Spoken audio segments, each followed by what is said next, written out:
রোববারের final ম্যাচটি আর্জেন্টিনার জন্য হতে পারে এক ঐতিহাসিক উপলক্ষ। শিরোপা জিততে পারলে শুধু বিশ্বকাপের মুকুটই ধরে রাখা হবে না, ভাঙবে ৬৪ বছরের একটি অপেক্ষার রেকর্ডও। সেই ক্ষেত্রে ১৯৬২ সালের পর প্রথম দল হিসেবে টানা দুটি বিশ্বকাপ জয়ের কৃতিত্ব গড়বে লিওনেল স্কলোনির শিষ্যরা। সেমিফাইনালে ১-২ গোলের জয়ে ফাইনালে জায়গা নিশ্চিত করার পর থেকেই আলোচনায় এসেছে আর্জেন্টিনার সামনে থাকা সম্ভাব্য রেকর্ডগুলো। এর মধ্যে সবচেয়ে গুরুত্বপূর্ণ হলো পরপর দুটি বিশ্বকাপ জয়ের সুযোগ।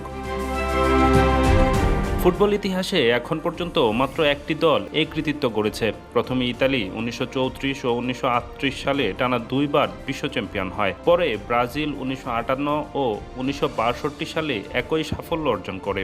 এরপর আর কোনো দলই সেই অর্জনের পুনরাবৃত্তি করতে পারেনি। অবশ্য অনেক দলই এই মাইলফলকের খুব কাছাকাছি পৌঁছেছিল।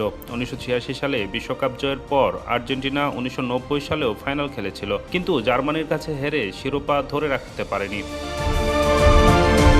একইভাবে ১৯৯৪ সালে চ্যাম্পিয়ন ব্রাজিল ১৯৯৮ সালে ফাইনালে উঠলেও স্বাগতিক ফ্রান্সের কাছে পরাজিত হয়।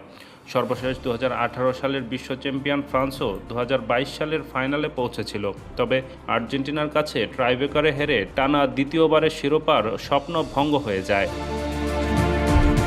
বিশ্বকাপের ইতিহাসে এমন নজিরও আছে যেখানে বর্তমান চ্যাম্পিয়ন দল পরের আসরে গ্রুপ পর্বই পেরোতে পারেনি। ১৯৩৮ সালে চ্যাম্পিয়ন্স ইতালি ১৯৫০ বিশ্বকাপের প্রথম রাউন্ড থেকেই বিদায় নেয়। একই ঘটনা ঘটে ২০১৪ সালে বিশ্ব চ্যাম্পিয়ন জার্মানির ক্ষেত্রেও। ২০১৮ সালে রাশিয়া বিশ্বকাপে তারা গ্রুপ পর্ব থেকেই ছিটকে পড়ে।